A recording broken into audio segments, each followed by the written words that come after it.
The chairman and chief strategy officer of private equity firm W.L. Ross and Company in a Fox Business exclusive. Ignore Greek headlines, everybody, at your peril. And I say this because tomorrow there's a key vote again in Parliament in Greece, Wilbur, and it has to do with whether they will officially accept the bank reforms that have been imposed upon them. I thought this was all a done deal.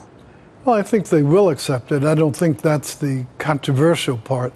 The controversy is about raising taxes and about compromising pensions, and that's been pushed off to a little bit later in the process. The dust from the Molotov cocktails of a week ago has finally settled, and I just want to know at any point, were you nervous when you saw this on the day of the night of the Parliament vote about whether Greece might exit the Eurozone, which they, of course, did not end up doing?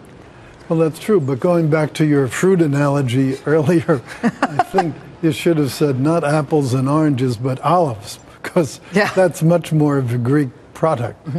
Yeah, I was a little worried about the rioting stuff, but what was more worrisome, on the Saturday before the Sunday election, the IMF... That was the referendum vote. No, yeah, well, I call it the election. Yeah. The IMF released a report saying that the Greeks needed debt relief beyond what was in the program. And Mr. Tsipras grabbed upon that and said, look, even the IMF is telling you to vote no. I think that had a very big factor in why the people voted no. You have been back to Greece since 4th of July, correct? Yeah. What was it like there? Well, it's calmer, much calmer. In fact, at the banks yesterday and today, they reopened the banks, but there was no real consternation. It was kind of a normal day. No big run. But I have to ask you, you cobbled together with a group of investors $1.8 billion. This is a while ago to put into Eurobank, right, which is, of course, Greece's third largest bank. That's right. Wilbur, are you ever going to see a dime of that come out again?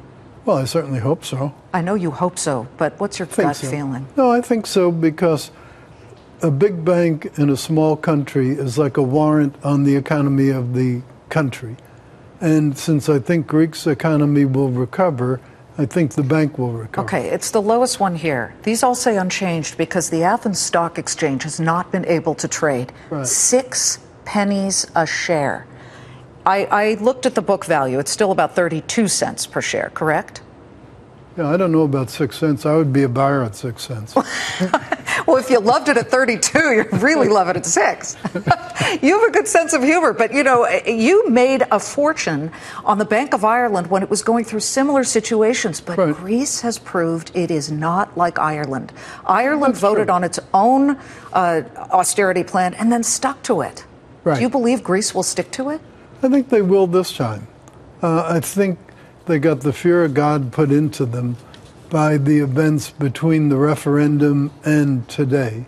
And they started to get a real glimpse what the chaos would be like if they went the wrong direction. What do you need this heartburn for, Wilbur? Why not just invest in an S&P index fund? You're always going into these scary opportunities. Too boring. S&P, too boring. Well, what is your best investment so far in the past year, I must ask you? Oh, I don't know. That's a good thing to try to figure out. We've been mostly a seller of stocks in the last year, so we've been realizing gains all over the place, but I haven't really kept track which was the very best. What are you looking at now as a future investment? Well, we have been in marine transport, and we're getting more and more excited about it, particularly the crude carriers and the product tankers, because one of the few good things about the Arabs continuing to increase their production, and one of the few good things if the Iranian situation calms down, is more volume, number one. So that's good because that means more vessels. And number two, it drives down the price of our main cost, which is bunker fuel. Do you like the Iranian nuclear deal then? Oh, I'm not a political expert. From a financial standpoint, you like it? From our parochial standpoint with the shipping, I think it'll be fine. I haven't seen the full agreement. I'm not sure anybody has, but I surely have not. Wilbur, we'll have to work for advice from Donald Trump and the other. Is he going to get your vote in the general election? We'll see if he's even a candidate. Wilbur Ross, thank you so much, of W.L. Ross and Company. We appreciate you being here.